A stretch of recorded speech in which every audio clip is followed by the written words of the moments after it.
Assalamualaikum warahmatullahi wabarakatuh. Halo semuanya, perkenalkan nama aku Trimelinda dengan NIM 856341451. Di sini aku membuat tugas video dengan mata kuliah Pancasila. Aku membuat topik dengan tema proses lahirnya Pancasila. Langsung saja ditonton ya. Bye. The Pancasila. Panca means five, Sila means principle. The Pancasila, the five guiding principles of our national life.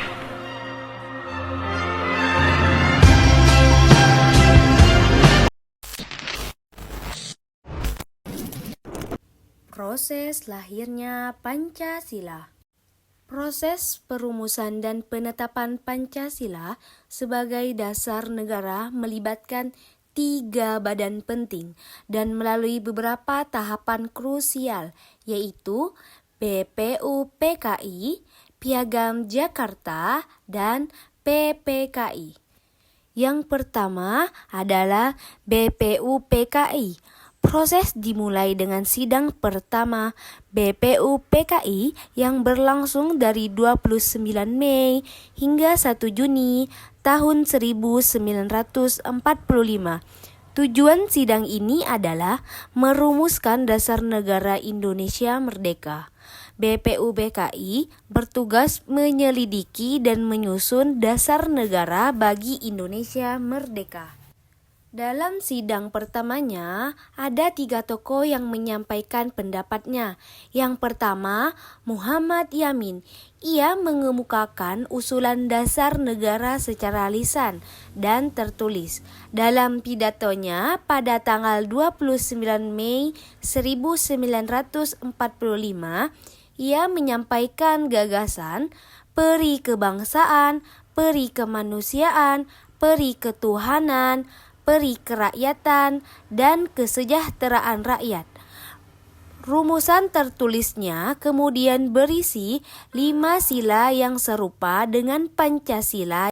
Dan yang kedua ada Subhomo. Ia menyampaikan usulan pada tanggal 31 Mei 1945. Gagasan dasarnya meliputi persatuan, kekeluargaan, keseimbangan lahir dan batin, musyawarah, dan keadilan rakyat. Dan yang terakhir Soekarno. Ia menyampaikan usulan pada tanggal 1 Juni 1945. Ia menamai gagasannya Pancadharma yang meliputi kebangsaan Indonesia, internasionalisme atau peri kemanusiaan, mufakat atau demokrasi, kesejahteraan sosial, dan ketuhanan yang Maha Esa. Piagam Jakarta. Waktu perumusan Piagam Jakarta pada tanggal 22 Juni 1945, setelah sidang BPUPKI, dibentuk Panitia 9 diketahui oleh Ir Soekarno untuk merumuskan kembali usulan-usulan dasar negara. Hasil rumusan ini dikenal sebagai Piagam Jakarta yang memuat rumusan 5 sila. Yang pertama, ketuhanan dengan kewajiban menjalankan syariat Islam bagi pemeluk-pemeluknya. Yang kedua, kemanusiaan yang adil dan beradab. 3. Persatuan Indonesia. 4. Kerakyatan yang dipimpin oleh hikmat kebijaksanaan dalam permusyawaratan perwakilan.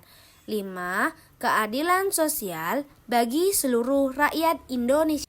PPKI untuk menjaga keutuhan dan persatuan bangsa Indonesia yang baru merdeka, dilakukan perubahan pada sila pertama sebelum Pancasila disahkan.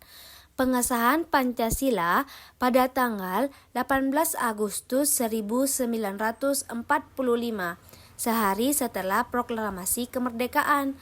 PPKI mengadakan sidang dan mengesahkan Undang-Undang Dasar 1945 sebelum pengesahan frasa kontroversial dalam sila pertama Piagam Jakarta diubah menjadi Ketuhanan Yang Maha Esa.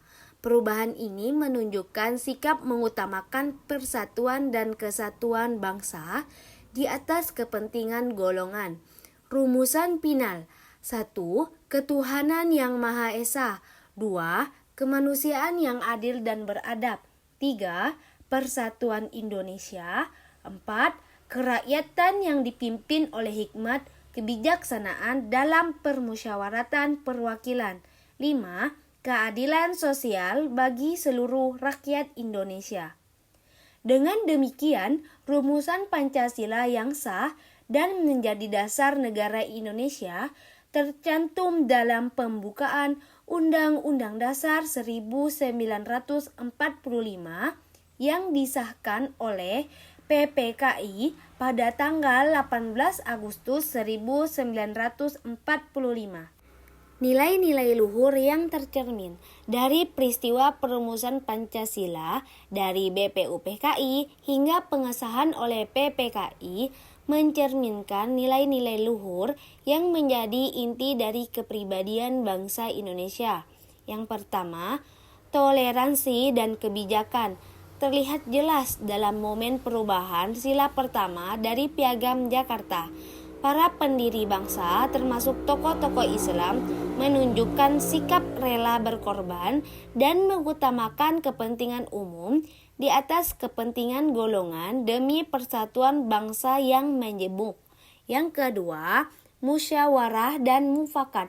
Seluruh proses perumusan dasar negara dilakukan melalui perdebatan dan penyampaian pendapat dalam sidang BPUPKI dan PPKI. Mereka menghargai perbedaan pendapat dan mencapai keputusan melalui persatuan yang didasarkan pada hikmat kebijaksanaan.